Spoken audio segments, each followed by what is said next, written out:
Hello heroes, in this video we are going to review the hero Kel Ghul, looking at their strengths and weaknesses. We will also look at an optimal build route for the first week specifically for this hero. Of course, we will be at the highest difficulty level. This is my play style. If you play differently, please share it so we can all improve. Kel Ghul starts with 2 or 3 Dread Knights, and their specialization boosts their attributes, especially their initiative and weekly growth.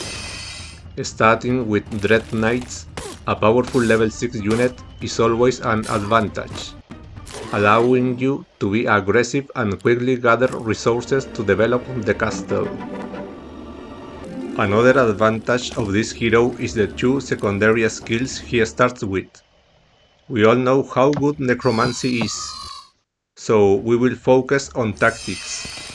In the previous video we talked about how good the Twilight spell is for disabling ranged units, but this hero doesn't have it. However, if we have expert tactics, then our Dread Knights can cross the battlefield in the first round and block enemy ranged units. This is very important to avoid losing any Dread Knights unnecessarily. From my point of view, another positive aspect is that this hero belongs to the Death Knight class, which is aligned with Might. With this, Kel Ghul will primarily increase his primary skills in attack and defense, which is very good for Dread Knights, making them even stronger. So, in the early game we have a powerful level 6 unit with improved stats and increased weekly growth. An ideal combination for gaining an economic advantage by acquiring all the resources in the area as quickly as possible. Conclusion: for me, he is one of the best heroes in the Necropolis faction. He is not only strong in the early and mid-game as a motley, but he is also strong in the late game thanks to his special ability that enhances the powerful Red Knights. Therefore, I give him an A+ tier rating. I'm not giving him an S tier rating simply because the game is still a demo and there are more heroes to review. But what do you think? Do you think he is a good hero? Let me know in the comments. If you enjoyed this hero review, don't forget to subscribe to support the channel so the Saviour Heroes 2 project can continue. Will you subscribe? Now let's look at the optimal building route for the first week, playing with the hero Kel Ghul on the highest difficulty. We are on day 2 of the Shamrock template. This template we start with only one castle and the resources are not as many as in the other templates.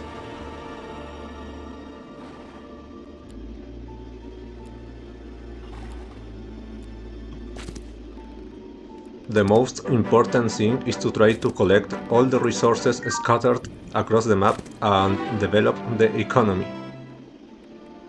Logistics is better for a secondary hero. Well, for any hero, haha.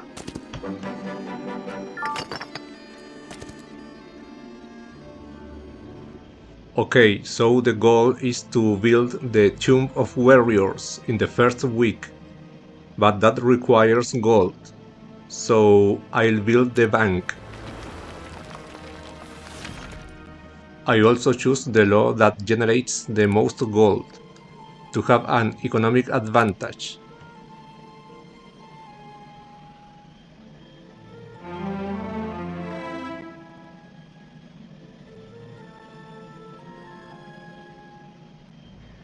On day 3, I'll build the kennel. I'll build the walls in the next few days.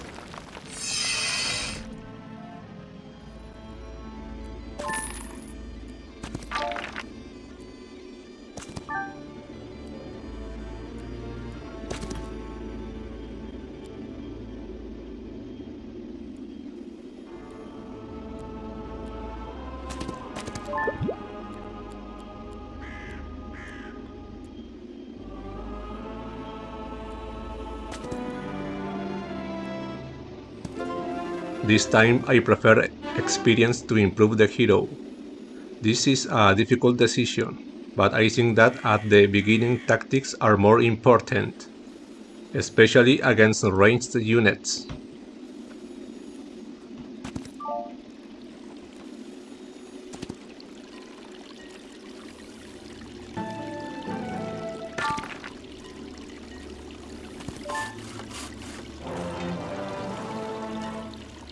With the army I have now, I don't think I can win battles.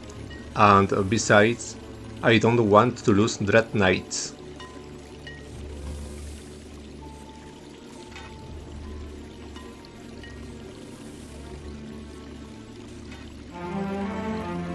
Okay, on day 4, we are going to try to continue collecting the few resources that are on the map.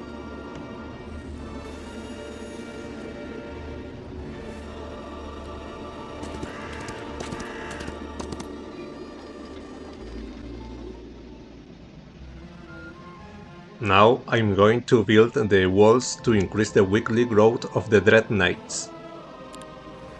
This build route is specific to this hero. For other heroes, it might be a better option to try to get vampires. Now I prefer gold, because walls demand too much.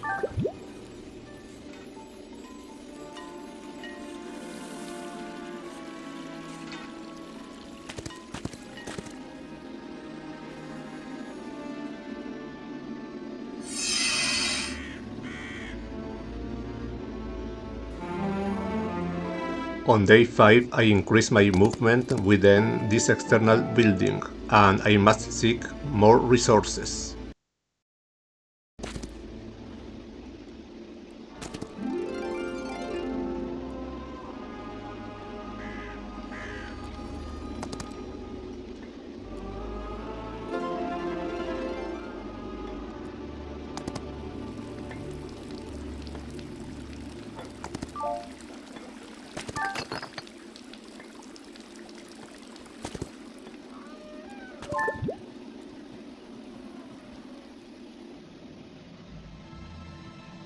As I mentioned before, I prefer to go the route of the walls and make the most of the hero's specialty to have more Dread Knights.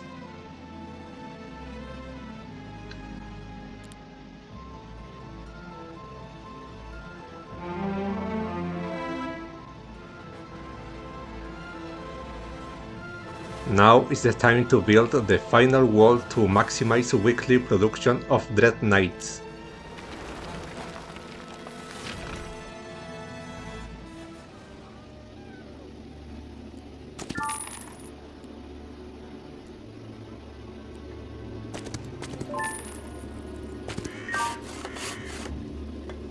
Normally, when the week is about to end and I have a stable nearby, I prefer to wait there for the start of the new week, so that there's more movement every day of the following week.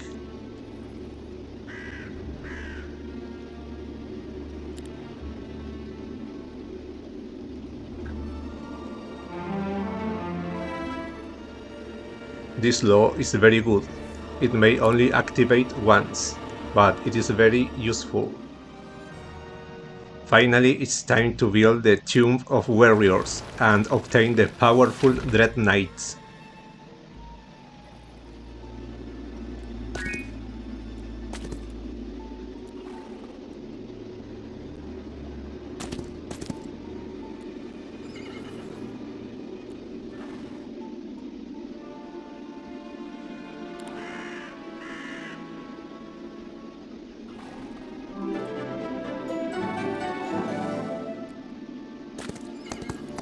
Alright, now we are starting the second week with a total of 11 Dread Knights to acquire, plus the 2 we already have. I think that's enough to gather all the resources in the area and start conquering other castles. Obviously, this week we also need to focus on obtaining the vampires and the other units.